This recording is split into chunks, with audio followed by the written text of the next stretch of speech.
बीज नाम हित धर्म तरु, सिद्धांत तासु की वार, सार स्वाद फल मधुर रस, श्रीमुख गिरा विचार। यहां पर कह रहे हैं कि जो हित धर्म का बीज है वो है नाम। वह नाम रूपी बीज जब आपके हृदय पटल पर बोते हैं सद्गुरुदेव भगवान, उसके बाद में एक हित का तरु उत्पन्न होता है, हित का पेड़ उत्पन्न होता है। और उस पेड़ के हम लोग चारों तरफ एक बाड़ भी लगाते हैं। बाड़ क्यों लगाते हैं पेड़ के चारों तरफ? जिससे कि पेड़ बचा रहे, कोई उसके ऊपर आक्रमण ना करे। तो देखो बड़ी गहरी बात है। आपके मन में सिद्धांत रूपी बीज डाला, और सिद्धांत रूपी बीज डालने के बाद में वो अंकुरित भी हो गया। अब आपको जिस तरह से एक छोटे वृक्ष को, पौधे को हम लोग बाड़ लगा के बचाते हैं कि कोई बाहर से उसके ऊपर आक्रमण ना करे, कोई उसको तोड़े नहीं, किसी भी तरह की उसको परेशानी ना हो, तो सिद्धांत जो होता है ना, वो उसकी बाड़ होती है। सिद्धांत क्या? कि जो गुरुदेव ने आज्ञा कर दी आपको कि आपको क्या खाना है, क्या नहीं खाना है, कैसे अपने आचरण करने हैं, कैसे रहना है, किस तरह से अपना आपको नित्य प्रति नियम आपको करना है, वो क्या है? वो बाड़ है उस बीज के लिए। और अब बाड़ लगा दी है तो पेड़ कोई एकदम से तो उग नहीं आता है। बीज बोया तो धीरे धीरे धीरे धीरे 1 साल 2 साल 3 साल 4 साल धीरे धीरे वो बढ़ेगा। बढ़ते बढ़ते बढ़ते बढ़ते अब उसके अंदर जब पूर्णता होती है पेड़ में, तो वहां पर फल भी आते हैं। तो फल के वाली में क्या कह रहे हैं? सार स्वाद फल मधुर रस, कि श्री हरिवंश नाम से जो हित धर्म रूपी वृक्ष उत्पन्न होता है, और सिद्धांत ही उसकी बाढ़ है। सिद्धांत से वह रक्षित रहता है, और उस वृक्ष का सार स्वाद जिसके हृदय में वो बीज लगा है अब प्रकट होना शुरू होगा। कि ये सारा का सारा खेल चल क्या रहा है नित्य विहार का, अपने आप ही स्वतः ही प्रकट होगा। यही वृक्ष का फल है। अब हिताचार महाप्रभु की जो वाणी है, हित 84 जी, श्री यमुनाष्टक जी, श्री स्फुटवाणी जी, इन्हीं का आपको विचार भी करना है। विचार ही मधुर रस है, यही हित धर्म का फल है। अब इन सब रहनी से एक साधक अपने जीवन को जोड़ सकता है पूरे को। कि वृंदावन में आ रहे हो आप, वृंदावन में आके आपने क्या किया? नाम जप गुरुदेव ने बता दिया, आप नाम जप करने में लग गए। अब आपने बीज बो दिया है, गुरुदेव ने आपको नियम दे दिए, आपने नियम रूपी बाड़ जो है वो लगा ली है। क्या करना है? अब आपको नाम लेते रहना है, इंतजार करना है कि वो वृक्ष कब बढ़ेगा। वृक्ष बढ़ेगा, बढ़ते बढ़ते बढ़ते बढ़ते आपके अंदर भावना उत्पन्न होगी उस नाम के लिए, उनकी लीलाओं के लिए आपके अंदर भावना रहेगी, उस वृंदावन धाम के लिए आपके अंदर अनन्यता आएगी। और अनन्यता आने के बाद में क्या होगा?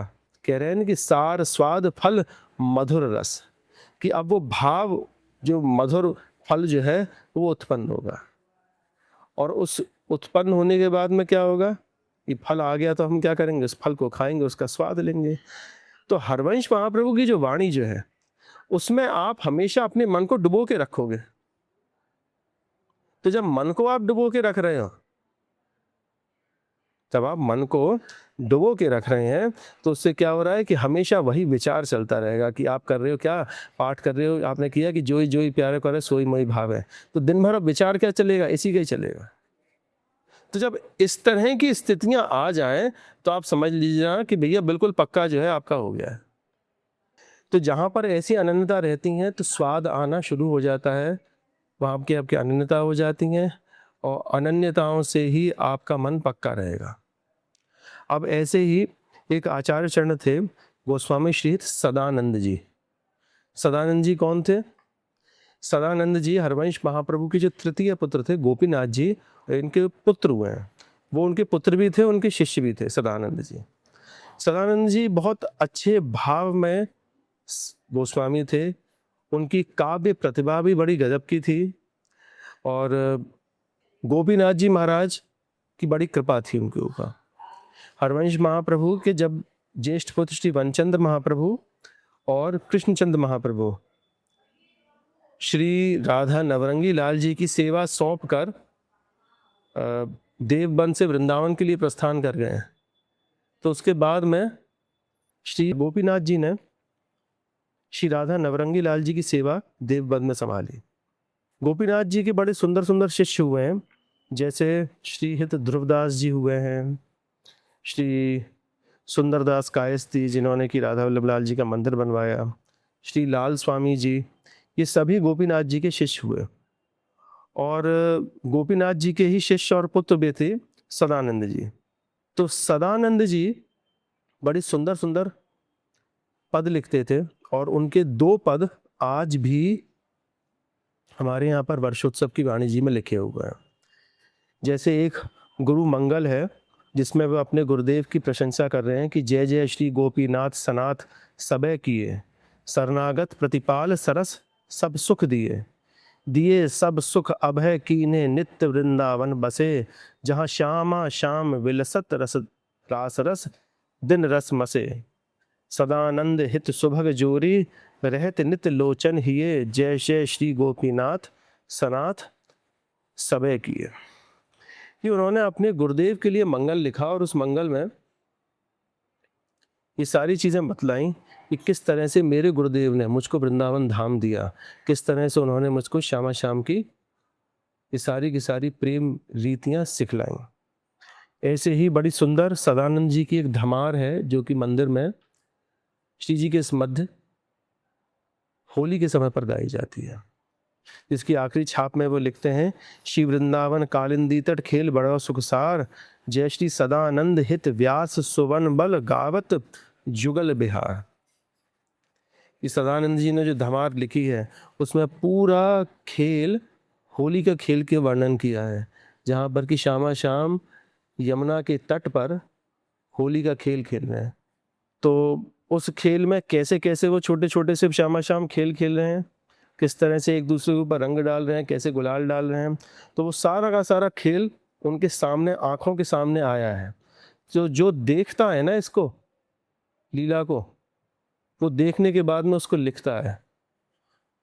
पहले तो कोई ऐसा माध्यम नहीं था कि हम किसी को बता सकें, तो उन्होंने जीवन भर भजन किया।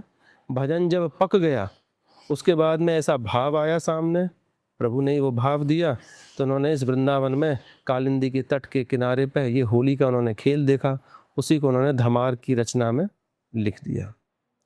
तो वो ये लिख रहे हैं, सदानंद हित व्यास सुवन बल गावत युगल विहार। हरवंश महाप्रभु के लिए लिखते हैं कि उनकी कृपा से मैं इस युगल विहार को देख पाया हूँ। तो ये अनन्यता भी है उनकी कि भैया ये सब चीज़ें जो भाव आए मेरे पास में, ये मेरे कोई भाव नहीं है, ये भाव जो है मेरे गुरुदेव के दिए हुए हैं, ये भाव जो है हरवंश महाप्रभु के दिए हुए हैं। तो ऐसे भाव उनको आए और उन्होंने उनका वाणियों के द्वारा रचना भी करी। तो ये वृंदावन उन्हीं वाणियों का है, उन्हीं पदों का है। इसमें जो जो आए उन सभी ने ऐसे ही ऐसे सुंदर पद लिखे और पद के माध्यम से ये समझाया कि वृंदावन में उन्होंने जब साधना करी, वृंदावन में जिन्होंने तपस्या करी, उस तपस्या का फल क्या मिला उनको, वृंदावन में मिलता क्या है।